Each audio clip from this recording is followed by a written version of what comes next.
Hello everybody, this is Chief Meteorologist Andrew Panero. Outside in the storms right now. We've had quite the storms over the past few days. Ooh, did you see that? I caught it. A little lightning back there. And some rumbles of thunder. So let's discuss what's happening with the storms, when we're going to see a break, and maybe a potential for a tropical system coming up the northeast. Let's discuss that. All right, so we are back in the thunderstorm white sands here because it's very fitting. So let's talk about this weather for the rest of the night, going into the beginning of the week, and potentially something coming next week. All right, so on the National Weather Service here, most of this has gone already. We did have quite a bit of some severe action going through Jersey and New York City. There's some really cool footage out there I've seen. But we do still have rip current statements all along the south shore of Long Island, going to the Jersey shore, flood advisory on the Connecticut shore. So there's still stuff around out there, along with this hazardous weather outlook, which, kind of the same vein there are marginal risks for flash flooding as well as strong wind gusts with thunderstorms into this evening. So that's the big thing that we're going to be experiencing for the rest of the day. Now on the radar here, we can see this line right there. That was the main line that made its way through before at the beginning of the video. There's still storms popping up. So when I put this in motion here, we could see that line right there. That was a pretty intense line that made its way through. It started bowing out there, so it was very strong that went through New York City. So that is making its way out. That's starting to go out to sea somewhat into New England. So let me switch to, let's say, the Boston radar there. And now we're seeing those storms all around, say, Providence there. So lightning, so pop-up storms. But as we're going into the evening here, the energy for the storms, the sun is making its way down. So there's not as much energy available out there. So that's where we're going to start to see things starting to die down just a little bit. So now I'm looking at the satellite here. I'm going to put these two views right next to each other. You can see the line of storms that I was just talking about on the radar, and then the line here on the satellite. They are overlapping each other, which is good, but also you'll see on the back side here, very clear air. Once this front makes its way through, I believe it was a stationary front kind of right around there. As that makes its way out, we do have very clear air behind that, which is a good thing. So let's take a look here on the Tropical Tidbits website for the forecast models. And as this makes its way through, kind of what already we're seeing on the satellite, it's showing nice clearing. So for the start of your day tomorrow, it looks very clear unless you're up near the U.S.-Canada border, and then you're more south into, say, North Carolina there. We in the Northeast, most of the area here has a pretty good slice of some clear weather, which is good. But then it looks like we're going to have another low-pressure system coming through overnight Monday into Tuesday. That's going to make its way down a little bit more, and that could give some showers through most of New York State, through Pennsylvania there. Maybe not so much heading into New York City, but those little specks there, I'm going to think of those as pop-up storms. So we could see that again overnight Monday into Tuesday, so 12Z Tuesday, so that's 8 a.m. Tuesday. We could see, it looks like, some maybe pop-up storms with some showers around. We'll take a look at that a little bit more once we get to some smaller scale forecast models. So here, the Euro, same scale size as the GFS. So we take a look here. This is showing that same clear air starting to come through overnight tonight for a pretty nice looking day. There's the high pressure that's kind of wedging its way in between these two systems, that low pressure up there and the low pressure that is making its way out of the area from today's system. Now continuing through, that northern low pressure system starts to make its way down.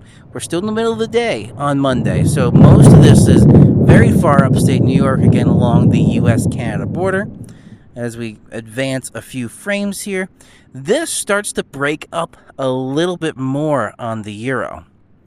And when we look at the overnight hours going into Tuesday morning, it's not as significant as the GFS was showing.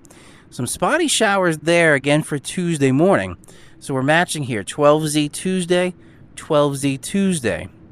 The picture looks quite different, which is foreshadowing what's happening later in the week that we'll talk about. So these forecast models are not in agreement right now.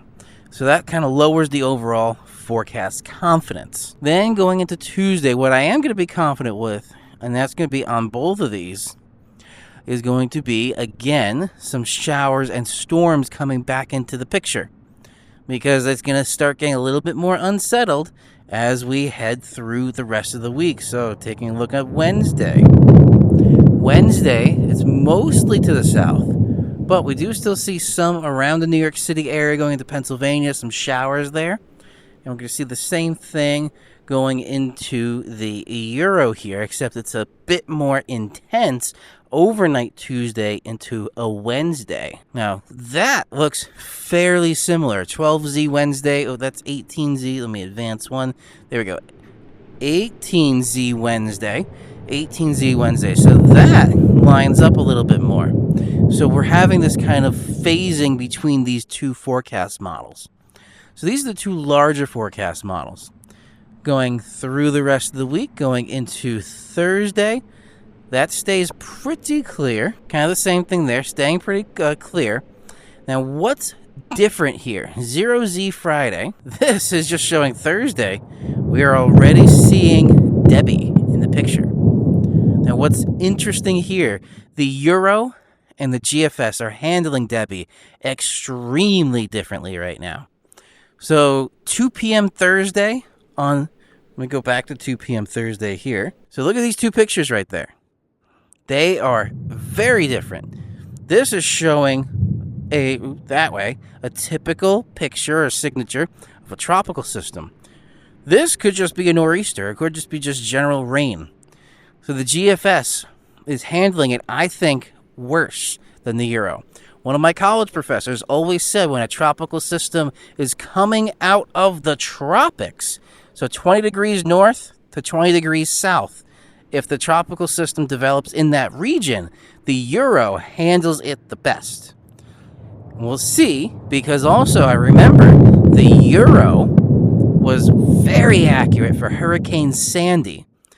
Maybe 8-9 days out, we saw that on the Euro. The GFS was very wonky with that, but the Euro caught it. And the Euro was fairly accurate throughout most of the initial phases. So, that's something to keep in mind here. We're going to look a little bit deeper about that later in the week, but a little bit later on. But here, I also want to bring up the 1 mesoscale system, or forecast model. So let's take a look at the NAM real quick here, just for the next couple of days. So overnight tonight, that starts to dissipate, clearer through the day on Monday. Then overnight Monday, that system from the U.S.-Canada border there makes its way down. Not all the way, because it's fairly stable, the air in the New York City area, because that high pressure is still in place. But going into Tuesday, that starts to destabilize the air. So on Tuesday, we're going to see more showers and more storms going into the overnight hours as well. And then on Wednesday early, like pre-dawn hours, could start to see some action. And then on and off again, showers and storms throughout most of the day Wednesday, overnight Wednesday into Thursday, and that's where the end of this forecast model is. So still fairly accurate between the NAM and the Euro, which was over here. So those two I'm going to put in one camp. The GFS is going to be in another camp. Now, when we take a look here at the National Hurricane Center, Debbie, right there. So let's click on Debbie. And we're seeing here the cone of uncertainty. So it's not a hurricane yet, but it looks like they are forecasting it to become a hurricane just before landfall. That's why we have the hurricane warnings right there along the, say, Pensacola area or going into the Florida panhandle. It stays a hurricane going inland, then becomes a tropical storm, then a depression by the time it gets up to South Carolina, North Carolina. Now here, usually with these cones, that's where the center of the eye will be. That's not where the storm's going to be. So if I take that point, the storm's not that size. The storm could be huge, but the eye will be right in this vicinity. So this is going to be problematic because then the cone gets really wide going up the East Coast. So the eye of the storm could be anywhere from, say, Tennessee going out into the Atlantic. So between Tennessee and the Atlantic Ocean, anywhere in there is where it's saying right now the eye of the storm can be. That could be a problem because now when we take a look at the Euro a little bit more here, it comes up going through North Carolina, about to go into Virginia, but it unravels. And as it unravels, it spreads the energy and the moisture through the entire area. So this is showing Friday. So Friday does not look like a good day. Friday has lots of bands of heavy rain. Then going into Saturday. So we're at 8 a.m. Saturday. There's the center going through about the Delmarva area. Still pretty windy, although it's still continuing to unravel.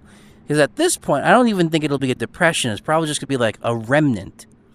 But it's still enough. And here, this is the troubling part.